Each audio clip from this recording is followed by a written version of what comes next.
Hello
y'all, this is John and this is the finger picking lesson part 1. This is for rank amateurs and just beginners. I will go through the basic styles of finger picking, I will go through the strings, I'll go through basic notes, and I'll even leave you with a basic scale to get you started.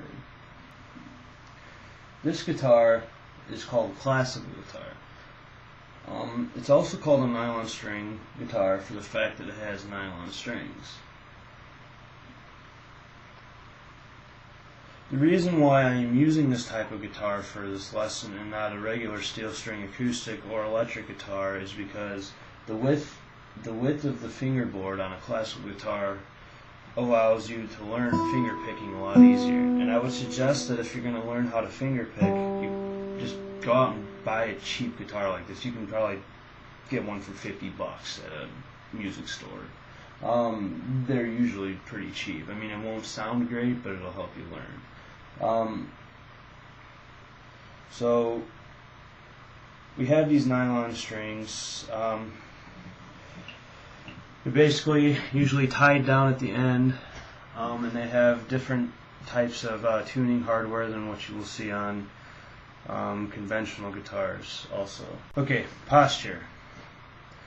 Some will say this is very important when playing music. I will say it is pretty important, but I wouldn't get too worried about it unless you're going to be playing in front of a bunch of people. I mean, it's good to start learning it now.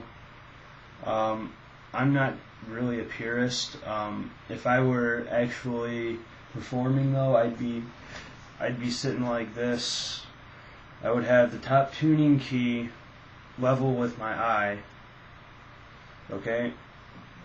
My right hand would be here, and I would be playing like this. Okay?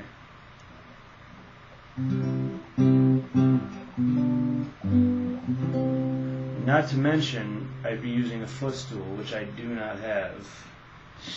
Shame on me, classical guitar player without a footstool. Yeah, I know. Anyways. So this is just basically this is basically proper posture when playing classical guitar. I'm not really a purist when it comes to that, and you know, I like playing.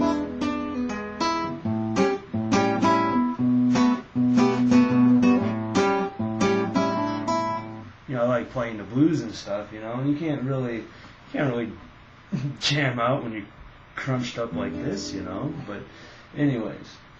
So I gave you a little bit on proper posture, which is, you know, what I'm supposed to do, but I'm not going to go too far into it. Just make sure your hands are the most important though. Make sure your right hand is down here between the bridge and the amplifying hole.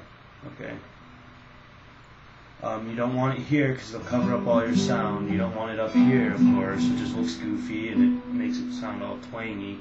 I mean, there's some styles where you might want to do that. And if you have it down here, it sounds kind of like a banjo, and you don't want that anyway. playing a guitar, not a banjo.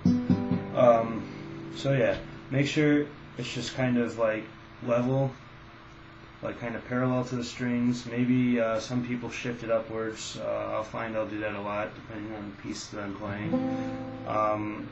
It's just whatever's comfortable for you. Just don't go all goofy, you know. I don't know what you want to do. Just keep it within reason, and it'll sound nice. Terminology. Okay. In classical and Spanish music, which if you want to learn finger picking, you should really concentrate on that type of music. You will find a lot of times certain terminology that you won't find in other music. For instance, you will notice above notes you will see the letters I, M, A, and P. They stand for I, index finger, M, the middle finger, A, the ring finger, and P is the thumb. Those will just tell you which finger is suggested to be used. Usually you want to follow that, but it just depends on your own playing style.